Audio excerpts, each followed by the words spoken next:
Hey, this is Domino down here, Willamette Valley Harley-Davidson in Eugene, Oregon. I'm showing you guys a brand new 2021 Harley-Davidson Flirt. Guys, this is the Freewheeler of your dreams. This is the #1 paint option that's going to be out for the year guaranteed. This is the Snake Venom paint choice.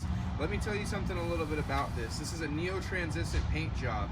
What that means is you get 3 colors blended into this one bad boy. Between purple, green, and blue, fades from everything in between.